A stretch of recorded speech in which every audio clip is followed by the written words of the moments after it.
Carlos es Sí. egresado de la Universidad Nacional de Río Cuarto, como les comenté, y nos va a hablar de su estadía en Unicamp, en Brasil, haciendo su maestría.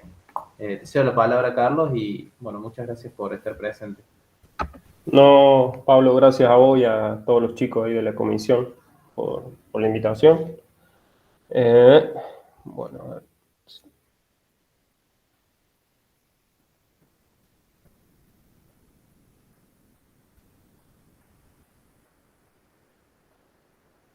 Me avisan si ven. Se ve, Carlos. Se ve perfecto. Listo. Eh, Bien. Bueno, yo les voy a contar un poco cómo fue mi experiencia en Brasil. Fue durante el 2018 hasta el 2020, hasta febrero del 2020. Eh, Realicé un posgrado, una maestría en la Universidad de Campinas, o más comúnmente conocido como Unicamp. Ahí de fondo se ve el Instituto de Geología, ¿sí? Y bueno, y lo primero que quizás viene a la cabeza, lo que me gustaría abordar es por qué hacer un posgrado, ¿no? Yo creo que hay múltiples opciones o alternativas. Una es especializarse en un área, digamos, hacer un posgrado conlleva eso o lleva a eso, a especializarse en un una determinada técnica, en una determinada área o lo que sea dentro de la geología en este caso. Te brinda un crecimiento profesional, ya sea volcado al mundo académico después o al mundo de la industria, ¿sí? Bueno, justamente si te permite una inserción, digamos, en el mundo académico, ¿sí? Previo a quizás un doctorado, te da las primeras herramientas, las primeras armas, el primer contacto con lo que es la academia, y después para decidir si uno quiere seguir un doctorado, por ejemplo. Es una gran alternativa durante épocas de desempleo, como fue en mi caso. Como bien comentó Axel también, a mí me pasó algo similar. Yo me egresé en el 2016 y bueno, en esa época no, las posibilidades de inserción laboral, especialmente en minería, eran bastante complicadas, complejas, más para los que, los que somos de Córdoba. Así que bueno, resultó ser una buena opción eh, durante esa época, ¿no? De vaca flaca, como decimos en minería. Y bueno, y te brinda una herramienta para una futura inserción laboral, que también fue lo que a mí me ocurrió, ya les voy a contar, pero, pero yo creo que más que todo esas son las alternativas o las justificaciones de por qué hacer un posgrado. Seguramente hay más. Y también por qué hacerlo en otro país. Eh, una de las cuestiones es la posibilidad de aprender otro idioma, que en mi caso fue el portugués. Yo lo aprendí allá, yo no sabía nada de portugués antes de irme, y bueno, y lo aprendí durante mi estadía allá en el día a día. Digamos. Conoces otras culturas, eso es para mí fundamental, te abre mucho la cabeza, interactuar con personas, no solo de Brasil, sino de otros países que también están en el circuito universitario y de posgraduación. Generalmente, bueno, esto es una realidad, otros países más desarrollados tienen más recursos para investigación. No sé, yo por ponerles un ejemplo así gráfico, yo en la universidad en la que me egresé, la sala de microscopía teníamos 4 microscopios, funcionaban 2 bien, y por ahí llegué a la Unicamp y había una sala con 40 microscopios nuevos y con menos cantidad de alumnos que con los que cursé yo, por ejemplo. Sobraban microscopios. Tenían salas de datación, bueno, una sala de geotecnología, etcétera, y bueno, es una realidad, suelen tener presupuestos mayores y bueno, y a veces quizá para lo que uno quiera hacer necesita imperiosamente irse. A pesar de que la ciencia argentina para mí es excelente, digamos, por ahí no tenemos los recursos, pero sí los cerebros. y es muy valorado el científico argentino en todas partes del mundo. Y lo otro, y que quizás sea lo más importante, lo que a mí más me marcó, es el crecimiento personal, ¿sí? La maduración, aprender a valorar cosas que por ahí uno no valoraba, hasta, no sé, lo que era tan normal, incluso antes de la pandemia, tomar mate a la tarde con un amigo, que es algo de todos los días. Bueno, cuando vas allá ya eso no te pasa y lo extrañas, más allá de todas las otras costumbres, ¿no? Pero, pero yo creo que te hace madurar como ser humano y está bueno. ¿Me escuchan bien? Sí, se escucha. Perfecto, Carlos. Listo, gracias. Bueno, los voy a introducir un poco primero en lo que es la universidad, el instituto, la ciudad donde yo viví y donde se encuentra la universidad. Bueno, como les dije, la universidad se le dice informalmente UNICAMP, pero es la Universidad Estatal de Campinas. Es una universidad pública que depende del Estado de Sao Paulo. Es relativamente nueva, fue fundada en 1966. Está considerada una de las mejores universidades de Latinoamérica en esos rankings que suele haber. En el 2017 estuvo primera, hoy creo que está, no sé si tercera o cuarta. Va variando, pero está siempre entre los primeros lugares.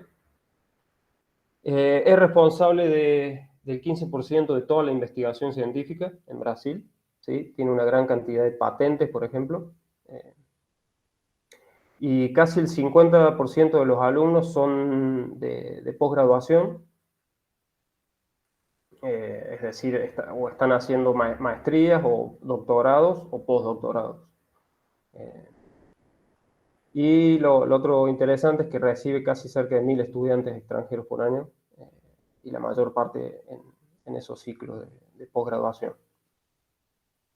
Ahí hay una foto, bueno, del campus universitario.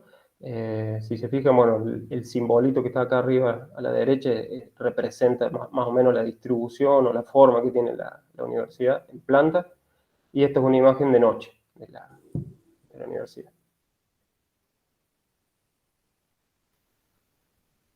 Bien, la ciudad de Campinas está ubicada a unos 90 kilómetros de Sao Paulo, de la ciudad de Sao Paulo. Ahí, bueno, dice 1 hora y 20 en auto, más o menos. Yo diría que un poco más, no sé, en ambulancia un domingo puedes hacerlo en 1 hora y 20, pero no está lejos, son 90 kilómetros, solo que el tráfico es infernal en Sao Paulo. Tiene más de 1 millón de habitantes y no es una ciudad turística, sino que es más bien caracterizada por ser un polo industrial, económico y tecnológico bastante importante en Brasil y en Sudamérica. No solo tiene la Universidad de Campinas, sino que también, por ejemplo, tiene un acelerador de partículas. En medicina también son muy avanzados. Tiene varios centros de investigación que se destacan.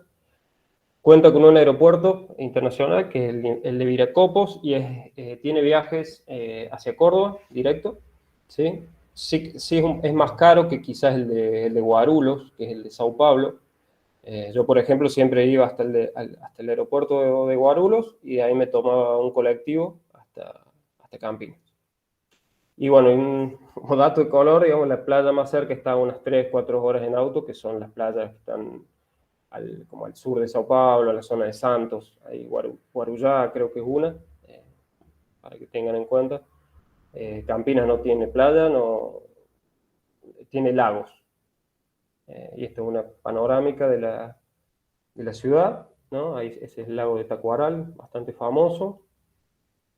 Y tiene, bueno, ahí se ven 2 estadios, que este es el de Guaraní y este es el de Ponte Preta. Ponte Preta, no sé si alguno lo recuerda, jugó la final de la Sudamericana una vez con Lanús, no me acuerdo en qué año. Bien, el barrio Barão Geraldo es el barrio donde se encuentra el campus principal de la Unicamp, y es donde quien fuese para allá a estudiar va a vivir ahí, en ese barrio. Es un barrio que rodea al campus universitario, que ahí es que se llama Ciudad Universitaria, pero también es más amplio. De hecho, yo vivía a, no sé, unas 20 cuadras de la universidad, pero aún sigue siendo Barrio Geraldo. Es un barrio bien pintoresco, bien bonito, a mí me gustó mucho, con mucha vegetación, árboles, y con una vida nocturna también bastante intensa. Realmente, bueno, típico de los brasileños, había fiesta prácticamente todos los días. Y generalmente los estudiantes viven en repúblicas, que son casas, casas grandes en donde viven 6, 7, 8 estudiantes, un estilo así, la cultura o la filosofía de Estados Unidos, así, esas grandes casas donde viven muchos estudiantes, y bueno, y ahí se hacen muchas fiestas también. Y si no, tenemos opciones más tranquilas, que son apartamentos, y en mi caso, bueno, yo vivía atrás de una casa, tenía una habitación y un baño personal, y compartía una cocina con otras dos personas, uno de ellos, un amigo mío, que fue el quien me introdujo a esta aventura. Él ya estaba haciendo la maestría, es el Luciano Poggi, y él me ayudó mucho en el primer año. Y bueno, yo compartí mi primer año con él, él después terminó la maestría y se volvió. Pero bueno, ese es el barrio, muy bonito. Y el Instituto de Geociencias o de Geología es nuevo. Yo llegué en el 2018 y lo habían estrenado hace unos meses.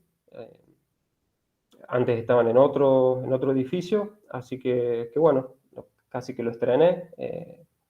Es también muy bonito, muy amplio. Tiene bueno, sala de microscopía, de espectroscopía, de, de difracción de rayos X, de datación. Tienen múltiples salas de tecnologías y está al lado de un lago, como se ve en la foto arriba a la derecha.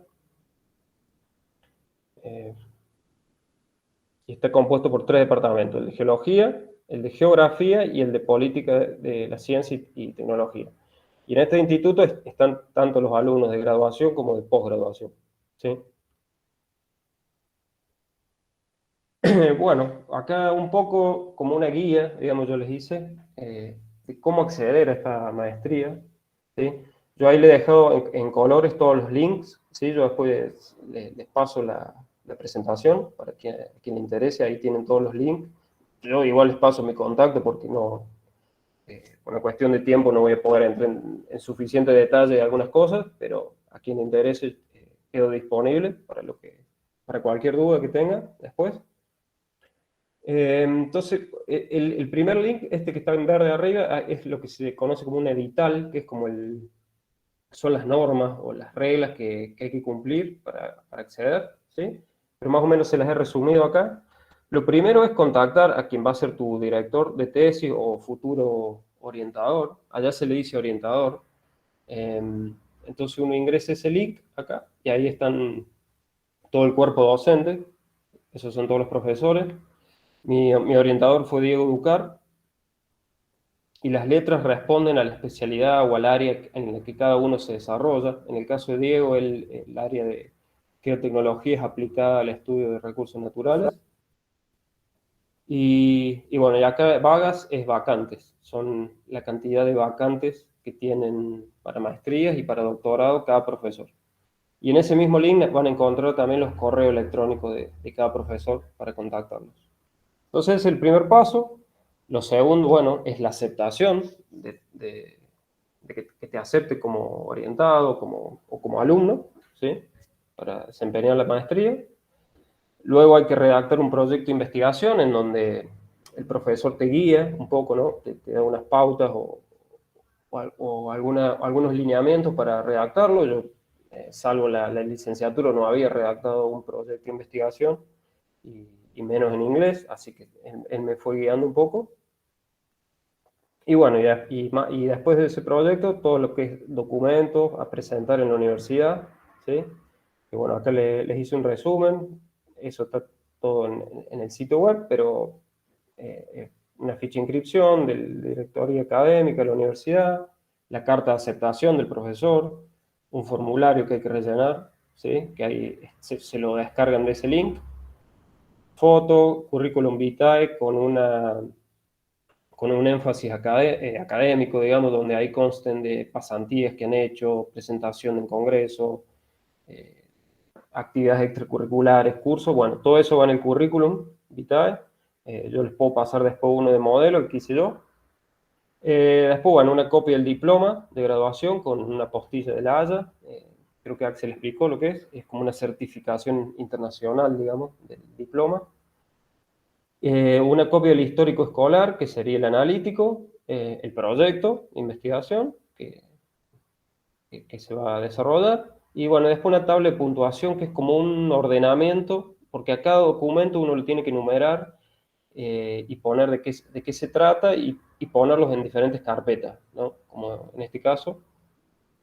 Entonces nosotros lo que hicimos fue en cada carpeta poner cada una de las cosas que nos pedían, y luego eso se envía a este correo, que es el para inscribirse a la maestría, ¿sí?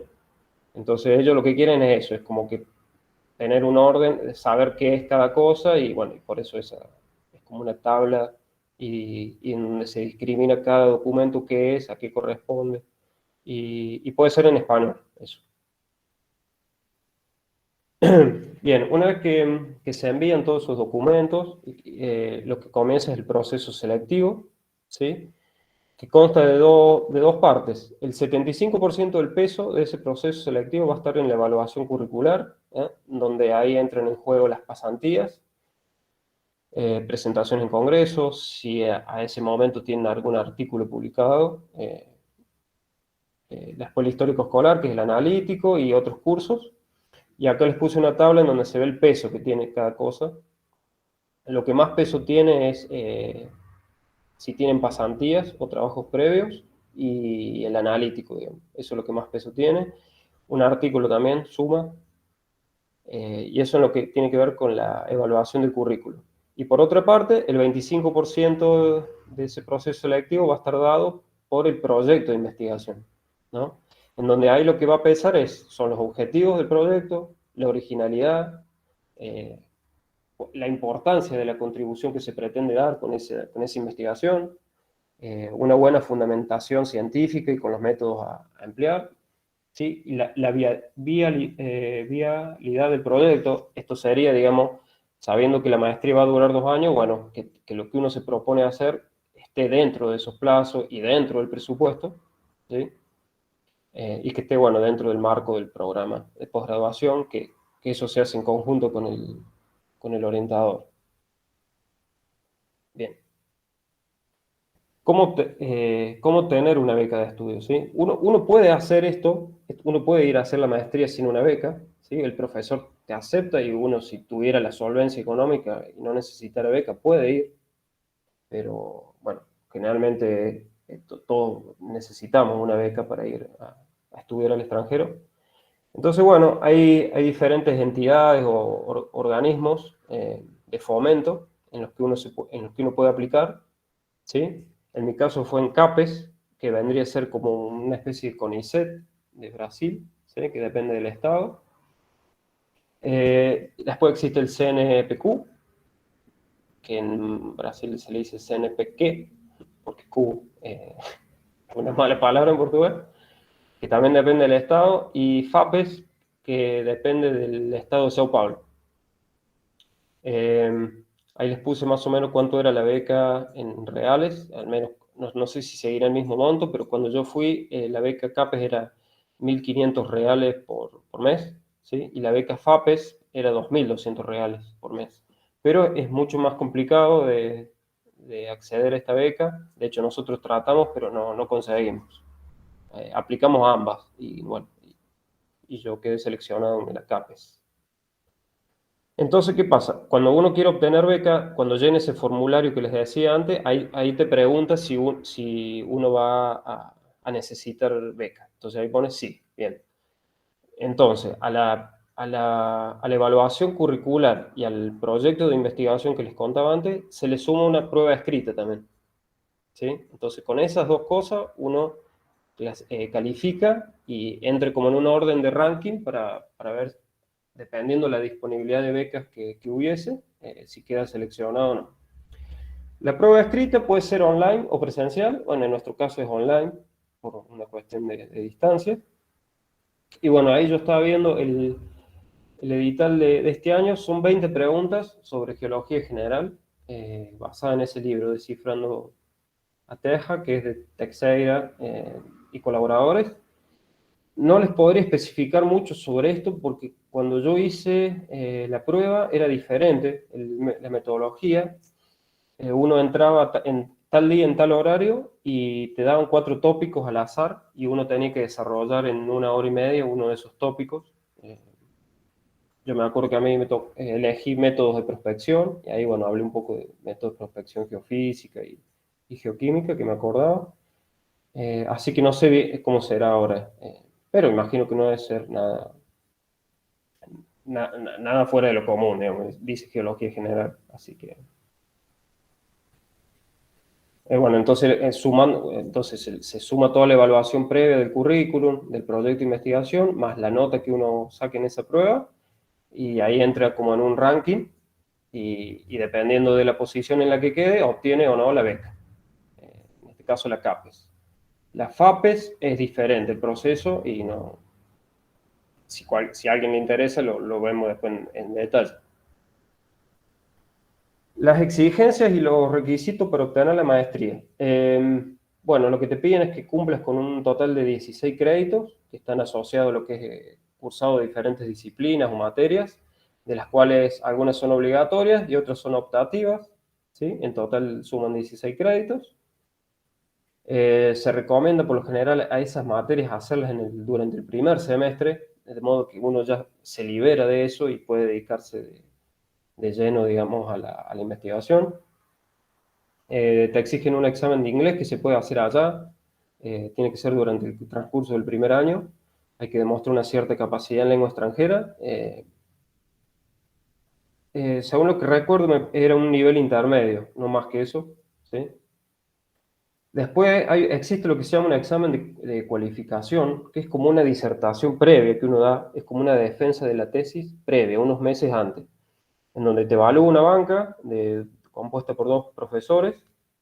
Y es como para ver, digamos, si estás bien o no para llegar a la disertación final. Ellos más o menos te guían y te dicen, no, mira, te falta mucho, o te dicen, no, arregla esto y esto, o focaliza un poco más en esto, y no sé, dentro de los próximos 3, 4 meses uno va y defiende la tesis final, ¿sí? Es una instancia previa obligatoria, la cualificación. Otro de los requisitos es, bueno, producción científica, que es someter un artículo a alguna revista científica de relevancia. Y por último, es la defensa de la tesis, ¿no? De la maestría ante un tribunal, que es, como les dije, está compuesto por 2 profesores que obviamente son especialistas en la temática que uno desarrolla y que uno es quien los invita. Respecto a la visa de estudio, es una vez que uno ya sabe que está aprobado en el programa de posgraduación, que ya quedó admitido y todo, bueno, ahí tiene que realizar los trámites de la visa. Este es el correo en donde uno se dirige para pedir asesoramiento, ¿no? De hecho, esto es un recorte que hice de un correo que me enviaron. El consulado está en Córdoba. Y bueno, y ahí te pide una serie de requisitos para la visa de estudiante, el pasaporte, una carta de aceptación, que es esa, que digamos que es la que certifica que vos estás aceptado en el curso de graduación, de posgraduación para la universidad, ¿sí? Eso se lo envía la misma UNICAMP al consulado. Después, bueno, ahí escuché a Mauricio y a Axel que hablan del certificado, ¿no? De que uno se puede mantener, digamos, ese compromiso de mantenimiento que te exigen, pero en el caso que uno tenga beca, con la declaración de la beca es suficiente. Digamos, uno no tiene que sacar créditos o cosas por el estilo, sino que con la obtención de la beca uno ya accede a ese compromiso de mantenimiento que te exigen para ir a Brasil. En el caso que no tengas la beca, sí, yo creo que te piden un cierto monto o te obliga, digamos, a que te puedas mantener durante un cierto tiempo allá, en Brasil. Después, bueno, certificados de antecedentes penales, el certificado de domicilio, bueno, partida de nacimiento actualizada, etc. Y también lo que se exige es para sacar el CPF, que es como tendría que ser como un quill, número de quill. Eso también eso se obtiene en el consulado, antes de ir a Brasil, ¿sí? Ahí está el paso a paso, se entra en ese sitio, se completa un formulario, se lo imprime y se va al consulado con el pasaporte más ese formulario a los pocos días ya uno puede retirar ese CPF que es con el que va a viajar. Y lo otro que agregué es, esto no es una exigencia de Brasil, sino creo que es del gobierno argentino, que es estar vacunado por para la fiebre amarilla. Sí, es un requisito de nuestro gobierno, o lo era por lo menos cuando yo fui. Así que sí, hay que colocarse la vacuna de la fiebre amarilla. Y estando en Brasil, se necesita hacer una serie de trámites para obtener la identidad extranjera, que se hace en la Policía Federal. Que cuando yo la Policía Federal estaba en el aeropuerto, que tenía que tomarte como 3 colectivos para llegar a hacer ese trámite. Espero que haya cambiado eso. Y lo que te piden es, bueno, el pasaporte y un formulario de aplicación de visa, que es ese. Ese se lo dan en el consulado y eso no lo tienen que perder hasta que no vayan allá y hagan todos los trámites para sacar la identidad extranjera, que vendrían a ser estas de acá. Esta fue la del primer año y esta fue la del segundo año. Se renueva todos los años, excepto que saquen la del Mercosur, que esa tiene duración de 2 años. Así que bueno, esta sería. Así que, si esa carita estuvo 2 años en Brasil, siéntanse confiados, chicos. Este es el cartón de identidad de la universidad, que eso lo hacen una vez que llegan a la misma Unicamp. Les van a pedir también una serie de documentos y con eso se manejan para ir al comedor, para entrar a algunos sitios dentro de la misma Unicamp, dentro del Instituto de Geociencias también. Y esto además te sirve como comprobatorio de que sos estudiante y tenés descuento, qué sé yo, en el cine, en un montón de eventos, presentando este cartón de estudiante, accedes a varios beneficios. Y esto es lo que les contaba, este es el CPF. Esto ya se lo dan en el consulado acá en Córdoba, ¿sí? Y es lo que le digo, es como una especie de número de quill. Y para la matrícula en la universidad les van a pedir la traducción del diploma y de la postilla de la Haya.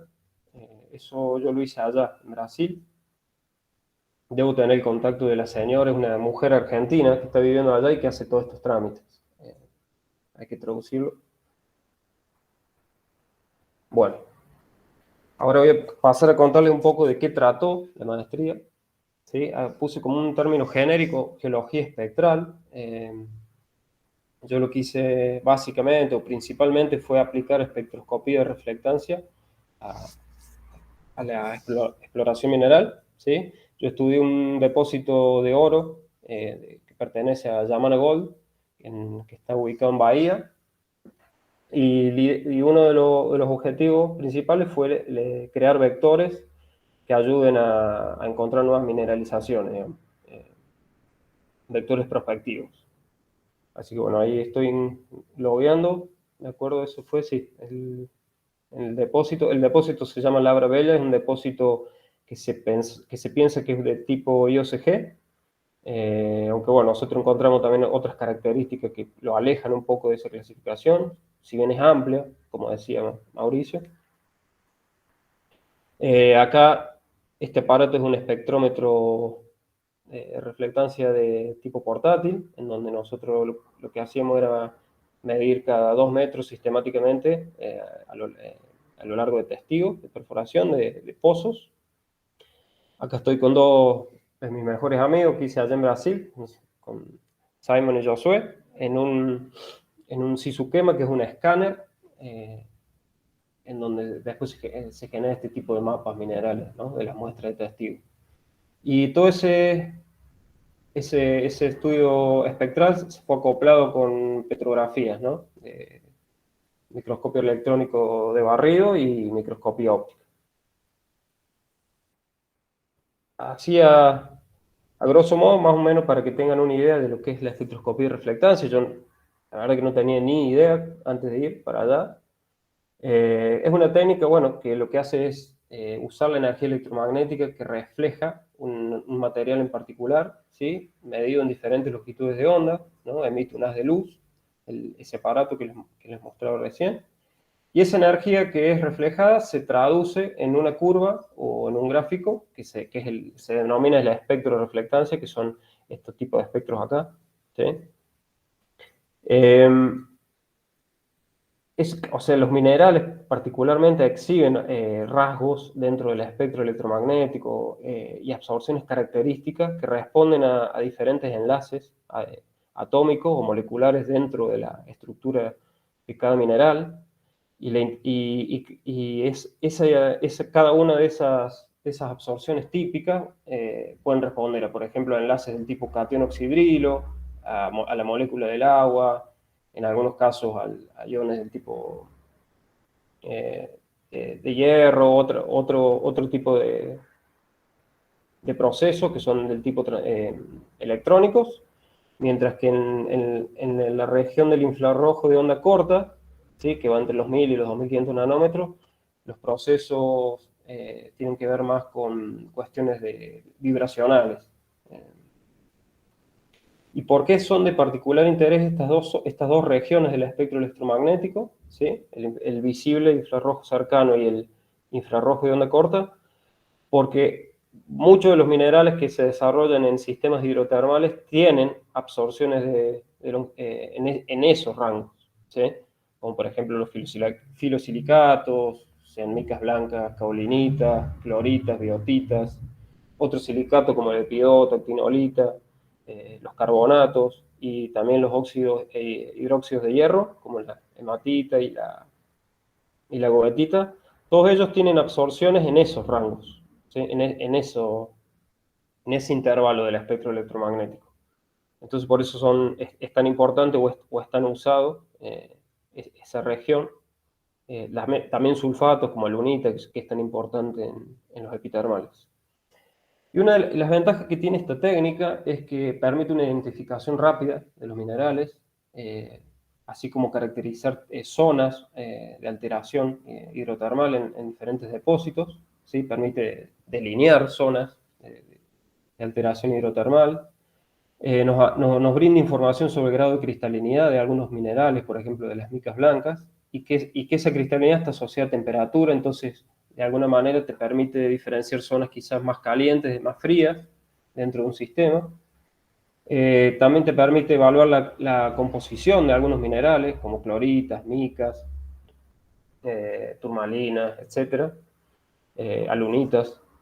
Y lo que brinda es una información semi-cuantitativa, ¿sí? De forma rápida y que se le puede combinar o jugar con otras fuentes de información, como por ejemplo geoquímica, y se le puede plotear en software tipo Leapfrog o en ArcGIS, ¿sí?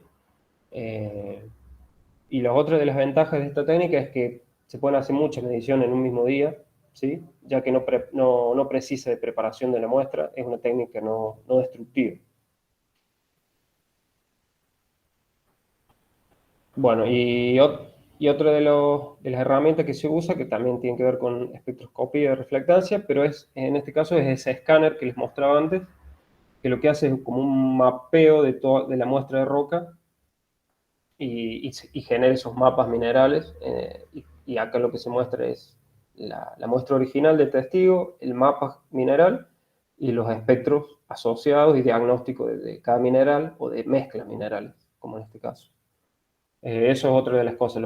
A veces los espectros o las curvas espectrales no representan un único mineral, sino que muchas veces son mezclas de minerales. Y bueno, ahí con más experiencia uno empieza a interpretar y empieza a visualizar que no tiene un mineral, sino que tiene más de uno. Y algo importante es que hay software específico para el tratamiento de datos espectrales, como por ejemplo el TSG, en donde uno puede ahí crear algoritmos y le puede pedir al software que identifique un mineral en particular basado en una absorción de onda particular, que es diagnóstica de ese mineral.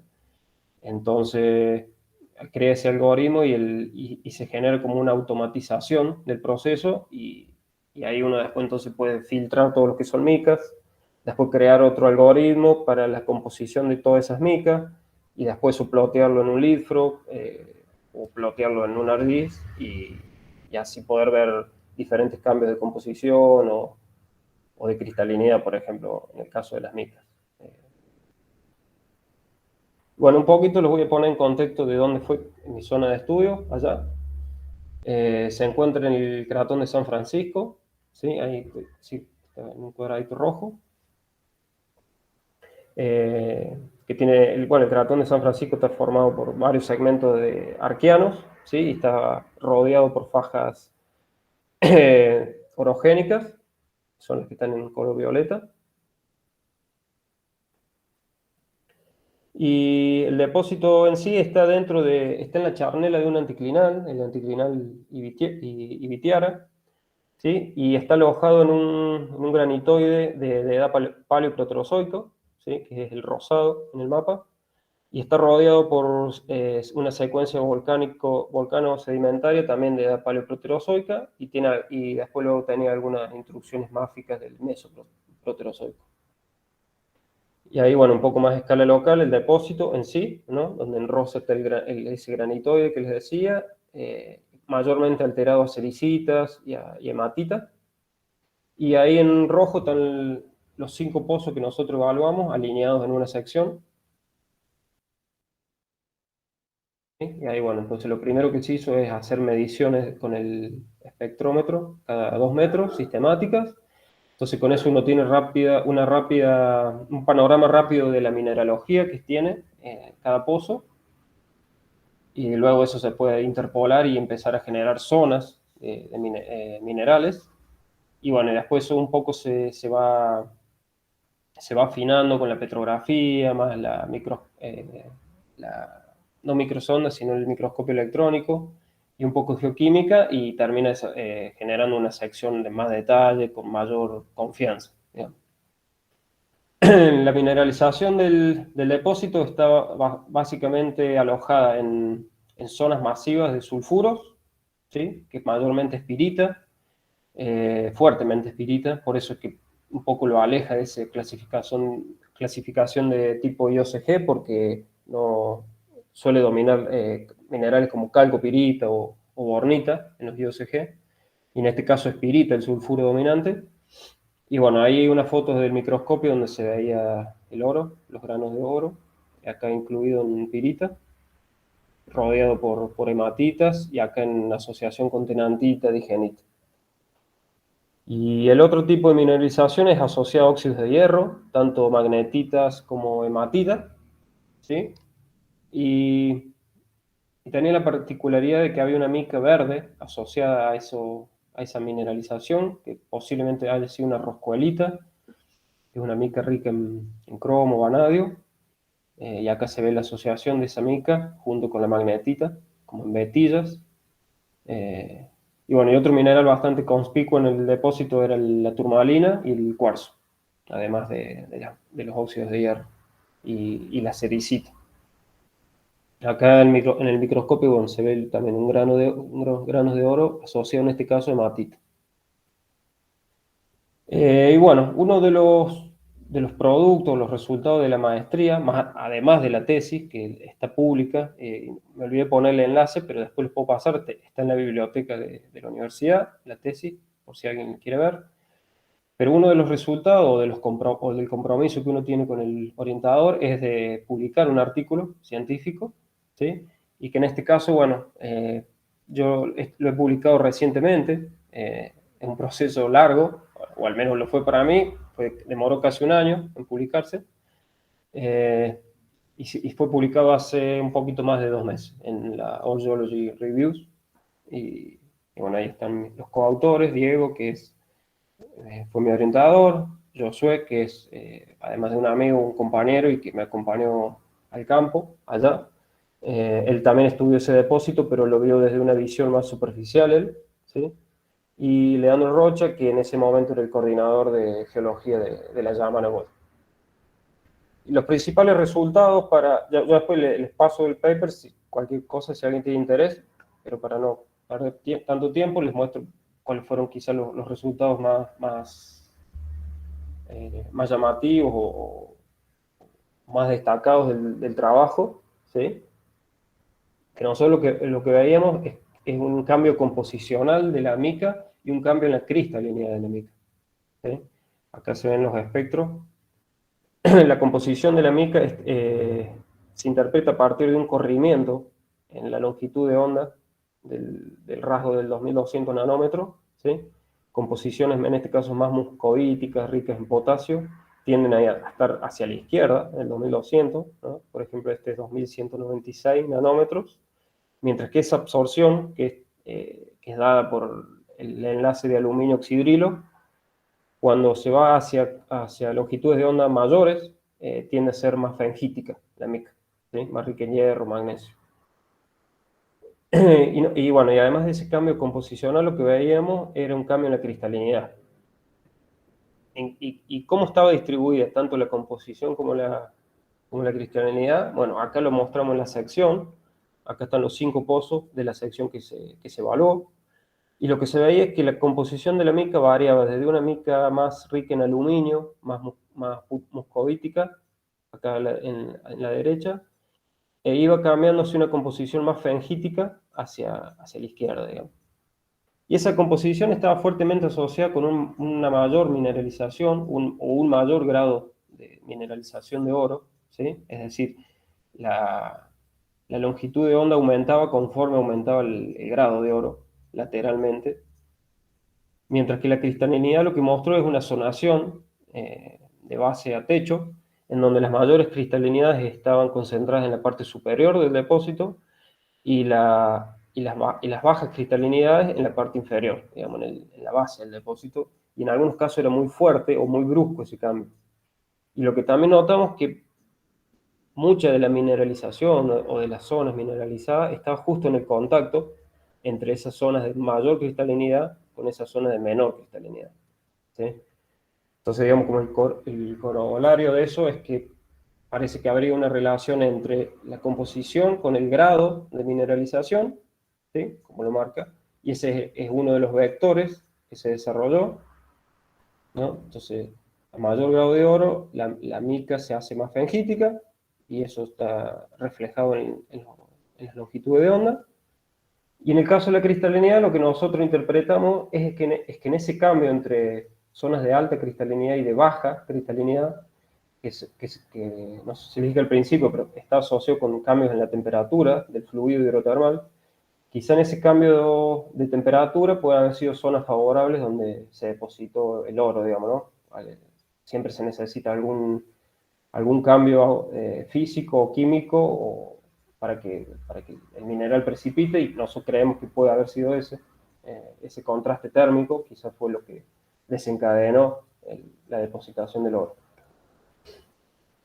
Ahora bien, yo ¿estoy aplicando lo que aprendí en la maestría en mi trabajo actual? Sí, lo estoy aplicando. Y eso es algo bueno e interesante todo esto, porque no es que quedó solo quizá en una maestría o archivado en una biblioteca, o bueno, o en el caso del artículo científico, sino que esto es muy práctico, pensando en la parte más industrial o más de laboral, ¿sí? Después tiene mucha aplicación en el campo de la exploración, todo lo que tiene que ver con la parte espectral.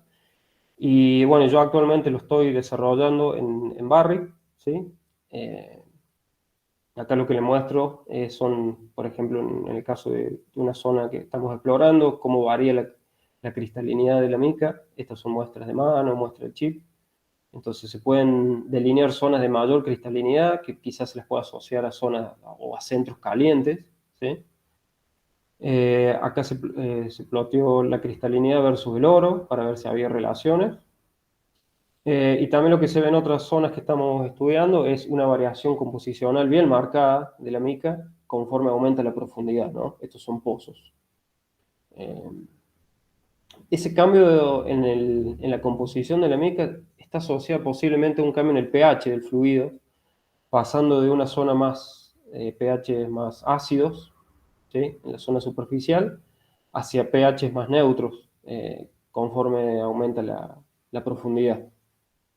Yo, bueno, por una cuestión de confidencialidad, no les puedo dar muchos detalles de qué tipo de depósito es o hacia qué estaría vectorizando, pero hay un montón de trabajo en donde, digamos, las mayores cristalinas están asociadas a centros calientes, a posibles centros mineralizados, y, y la composición de la mica se la ha usado muchas veces también para vectorizar hacia zonas de interés, ¿no? Y es lo que, bueno, un trabajo de progreso que yo hoy actualmente estoy haciendo en Barrick. Pero también me gustaría mencionar que a mí la maestría me permitió estar en la empresa, empezar a trabajar, que fue en la empresa en la que estuve anterior a Barrick, que fue Turmalina Metals, porque yo, estando en Brasil, conocí al geólogo que me hizo entrar a la empresa, ¿sí? Que es Paulo Lima, que él estudió en la Universidad de Campinas también. Lo conocí allá en un asado, lo conocí, en una joda, y él ya estaba trabajando en Argentina. Y, y bueno, y también se dio la casualidad de que el director de esa empresa, de Turmalina Metal, también vivía en Campinas, así que me entrevistó allá y bueno, una cosa fue encadenándose con otra y terminé volviendo luego a Argentina ya con trabajo, así que bueno, cuando las cosas se tienen que dar, parece que es así, se alinean, aunque uno también tiene que ir atrás, ¿no? Si yo no me hubiese ido a Brasil, seguramente no habría trabajo ni en Turmalina y posiblemente no estaría en Barrick. Y bueno, al último les voy a ir contando un poquito, así, en modo resumen, de lo que fue la experiencia, ¿sí? A través de imágenes. Esto es, él es Diego Ducar, él es argentino, él estudió también en Río Cuarto, ¿sí? Él se graduó en la Universidad de Río Cuarto y él hizo su maestría, sus doctorados en Brasil, en la UNICAM, y hoy es actualmente profesor, está en el área, bueno, de sensoramiento remoto y geotecnologías. Esto es en una consultoría, en una mina de Anglo American, que eso es algo interesante también que tienen muchos profesores ahí en la UNICAM, que ellos hacen consultorías a las empresas mineras y bueno, siempre llevan a algún alumno para que agarre esa experiencia, ¿no? Y ayudarlos a ellos, ¿no? Especialmente cuando toman las mediciones y esas cosas, trabajo más de tipo técnico y bueno, por supuesto te pagan, así que bien, a mí me vino bastante bien. Esto es un campo ahí en La Bravela, esos son geólogos de la Yamana y él es Josué, mi compañero. Y esto es en Chapada, una mina también de la Yamana Gold, que hay, en teoría iba a ser ahí mi maestría, pero bueno, después por algunas cuestiones que no permitían publicaciones y esas cosas, nos terminamos yendo a otro depósito que es Labra Bell. Bueno, acá pasa algo medio similar a lo que contaban los chicos de Finlandia, los afloramientos no son de lo mejor, hay mucha meteorización, el interferismo es bastante fuerte, eh, y a veces, bueno, los afloramientos están con mucha oxidación, mucho desarrollo de suelos, ricrete, y bueno, no son los que vemos en la cordillera, por ejemplo. Bueno, acá un poco también estos son muchos de los amigos que hice ahí, algunos de ellos hacían maestría, igual que yo, y otros estaban ya en la etapa del doctorado. Pero es importante, quería mencionarlos porque yo antes de irme acá fui con una especie de sesgo, ¿no? Del tema de argentinos y brasileros, y la verdad que es solo del fútbol eso, porque hice amigos que yo no pensé que iba a hacer jamás, la verdad, de hecho los extraño mucho y los aprecio mucho a los chicos, y parte de que le haya pasado bien ha sido gracias a ellos, que han sido muy receptivos, son muy buena gente, son realmente, o sea, conocí persona excelente, excelente y que yo no pensé que iba a conocer. Y bueno, eso es parte también de toda esta experiencia y yo les agradezco siempre, hasta el día de hoy, con los chicos que me hayan ayudado a llevar adelante toda esta vivencia. Él es Luciano Poggi, el chico, él es argentino, el que les contaba al principio, que él fue el que me motivó y el que me hizo los contactos también para ir para allá. Él ya estaba, y bueno, y ahí estábamos en la habitación donde convivíamos allá en Brasil, y al que también le agradezco un montón, porque me facilitó muchas cosas cuando yo llegué, especialmente el idioma. Acá estábamos en una protesta, bueno, ahí ya estaba Bolsonaro en el poder y bueno, empezó con recortes en investigación y empezó a recortar becas y bueno, salíamos a protestar más de una vez a las calles por todo ese tema.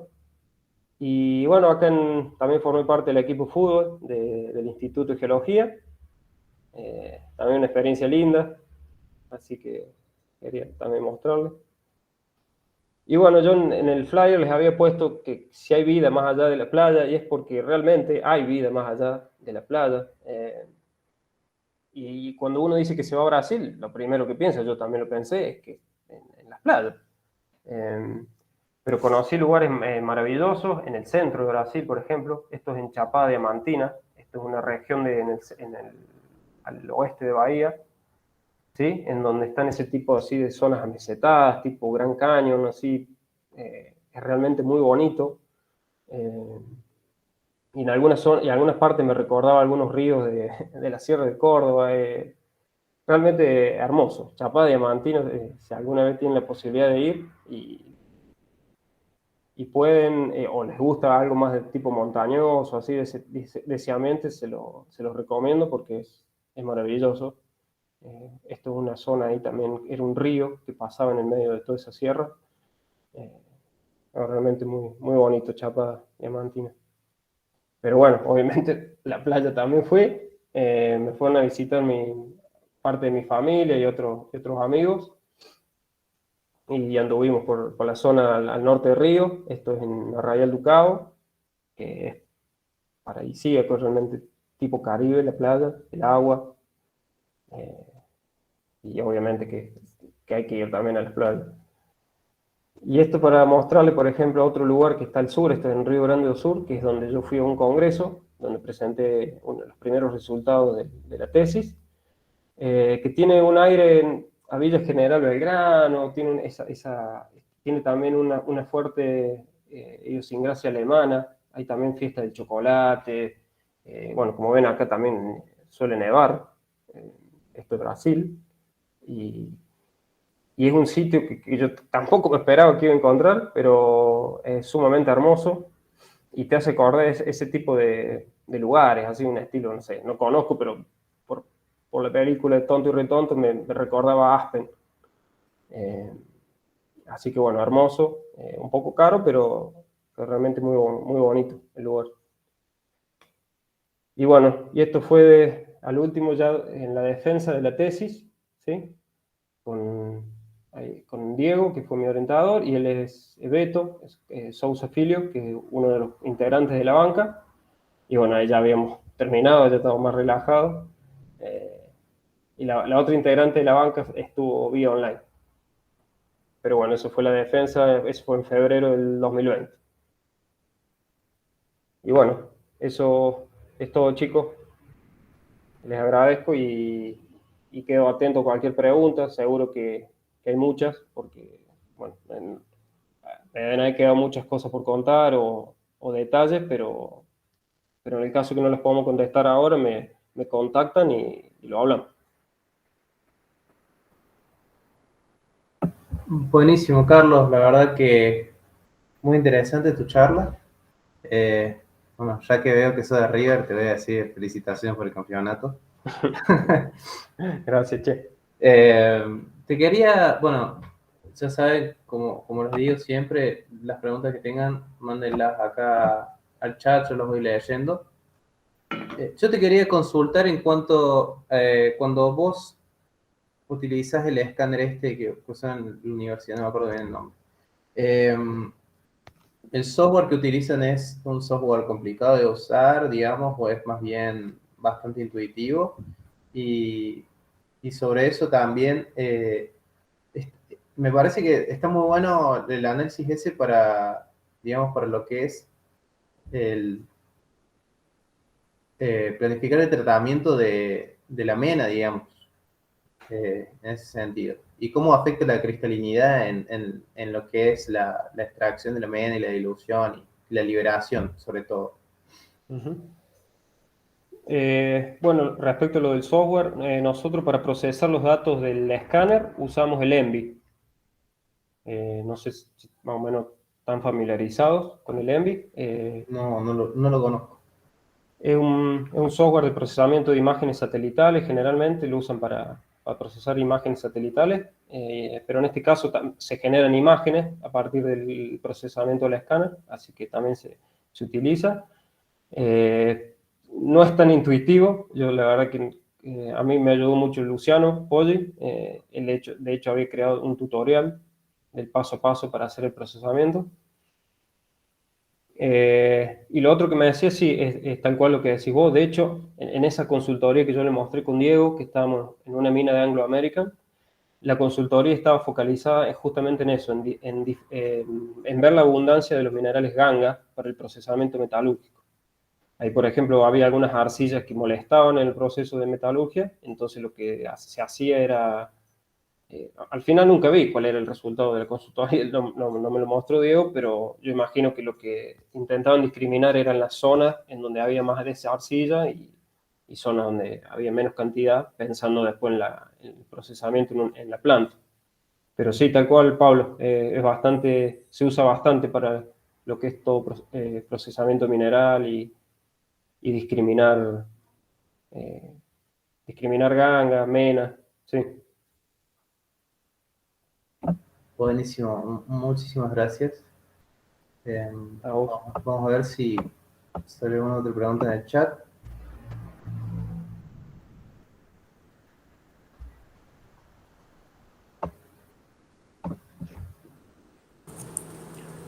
Eh, ¿Se escucha? Sí, Axel.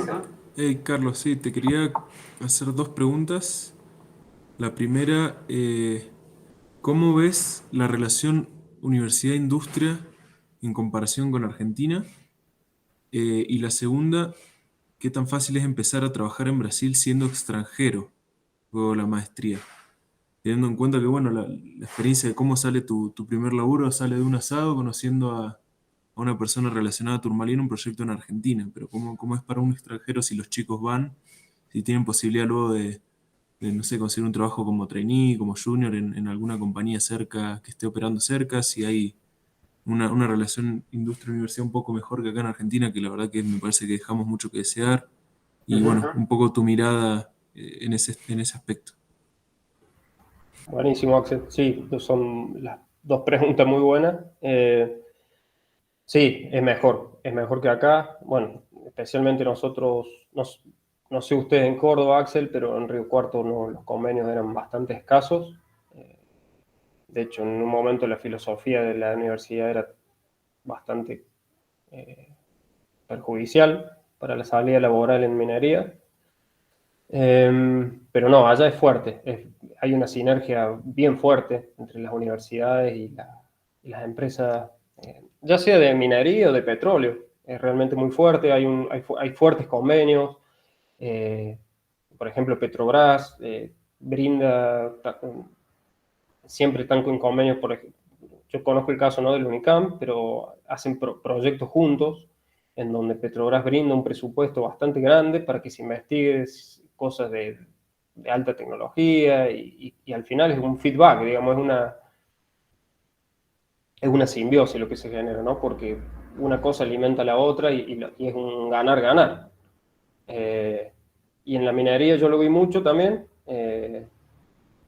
Es, ellos les interesa bastante la gente que, por ejemplo, hace un posgrado y bueno, en mi caso en particular, a mí cuando vuelvo de allá, que ya estaba trabajando aquí en Turmalina, me llamaron justamente de Yamana Gold para trabajar ahí, en Labra Bella. Pero bueno, estaba la pandemia ya no se podía viajar. Pero sí, la primera pregunta sí es mucho más fuerte que acá, la relación que hay entre las universidades y las empresas. Es totalmente diferente y lo celebro, ¿sí? Y, y en el cuanto a la inserción laboral allá, entiendo que tiene que haber uno tiene que sacar allá piden como una cartilla de trabajo, que no estoy bien al tanto, Axel, pero se necesita primero un paso previo, que necesita sacar una cartilla de empleo antes de ir para allá. Pero pues, yo imagino que si a mí se me hubiese dado, en ese caso, que la empresa me hubiese guiado y me hubiese ayudado a hacer esos trámites. Pero no te sabría especificar bien, Axel, cómo es. Sí, sinceramente no sé. No, no hay problema, más que nada para los chicos, eventualmente si hicieran una experiencia similar, saber que pueden trabajar en todos los países, hay burocracia, es la realidad, para gente que venga acá afuera también, y si no es más de algunos trámites, eso no sería problema, es más que nada por el lado de, no sé, por ejemplo, si te exigen idioma, qué tipo de perfil buscan, si Ujú. hay cabida para los extranjeros. Por ejemplo, en mi experiencia yo estuve en un lugar que era multinacional y multicultural en cuanto a los geólogos, simplemente porque no había suficiente oferta de los países donde se desarrolla la actividad. Entonces estaba lleno de alemanes, de ingleses, australianos, canadienses, y algún que otro sudamericano y africano. Pero simplemente por falta de oferta. Quizá Brasil sí tiene esa oferta para cubrir su demanda. Sí. Argentina hoy quizá la tiene, pero pero de todos modos hay gente todavía un poco en búsqueda de trabajo, pero hoy la tiene porque el mercado está muy activo. Entonces, son realidades distintas. Yo creo que Brasil, intuyo que se puede acercar más a la realidad argentina. Y en definitiva, somos países hermanos, estamos con un tratado fuerte como el Mercosur, calculo que no debe ser tan difícil, no algo para asustarse a los chicos. Y en tu experiencia que contás, aprendiste portugués muy rápido, en poco tiempo, simplemente conviviendo y tratando con la gente. Algo que en mi Sí, tal experiencia cual. hubiese sido impensado estudiando 2 años finés para no equivocarme cuando compraba algo en el súper nomás. Un idioma mucho más difícil. Así No, que, y no, finalmente agradecerte, de parte la verdad me encantó tu presentación y creo que es muy útil para los chicos, para los estudiantes, para los jóvenes profesionales. Y en uno de los seminarios inaugurales que estamos haciendo en el capítulo de Córdoba, agradecerte porque también sos cordobés, sos de Río Cuarto y en un futuro, ¿por qué no hacer algo con los chicos de Río Cuarto también?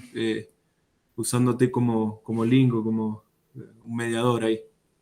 Y otra cosa que te voy a comprometer a futuro seguramente es algún taller para los chicos de espectrometría, que la verdad que la tenés atada y es una herramienta que en el equipo es muy valiosa para nosotros. bueno, Axel, bueno, muchas gracias. Primero por invitarme, por tenerme en cuenta.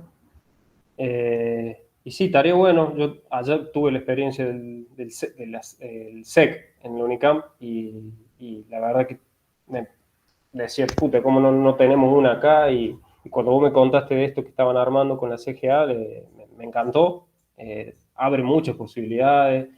Eh, Ahora, bueno, quizás todavía estamos en pandemia, pero si no, a una cantidad de oportunidades muchas veces de viajar, de traer gente reconocida de otras partes para que brinde charlas.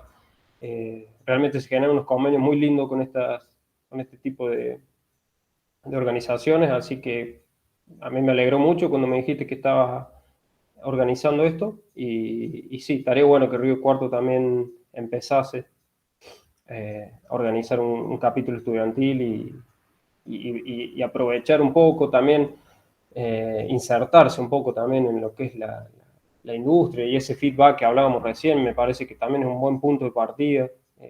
Hoy principalmente la minería en Argentina está empezando a caminar bastante fuerte y hay un futuro alentador y yo creo que sería un buen momento, me parece, para aprovecharlo y ojalá sea. Yo debería ponerme en contacto con alguno de los chicos de los últimos años ahí de la Universidad de Río Cuarto para ver si les interesa y sí, realmente Axel, coincido que estaría bueno. Y sí, contá conmigo con el tema de la capacitación o bueno, al menos una charla de la parte espectral, de lo que les pueda aportar. Claro que sí. Sí, yo me sumo al pedido de Axel por el curso de espectrometría, la verdad que muy interesante y una herramienta muy útil y muy moderna sobre todo. Eh, y bueno, a vos, Carlos, te quería agradecer también por darnos parte de tu tiempo y tu experiencia. A nosotros, nosotros conformamos esto para, digamos, esta es la principal misión del capítulo, ponernos en contacto con gente de la industria que nos pueda contar su experiencia y nutrirnos de eso para salir mejores profesionales después. Así que personalmente te quiero agradecer y también a Axel por sus charlas. Obviamente a Mauricio también creo que se fue a dormir porque mañana tenía que trabajar. Eh, Estaba dando la charla de madrugada ya. Así que, pero bueno, muchísimas gracias. Me parece que ha sido un muy buen seminario y estoy muy contento de lo que hemos podido lograr.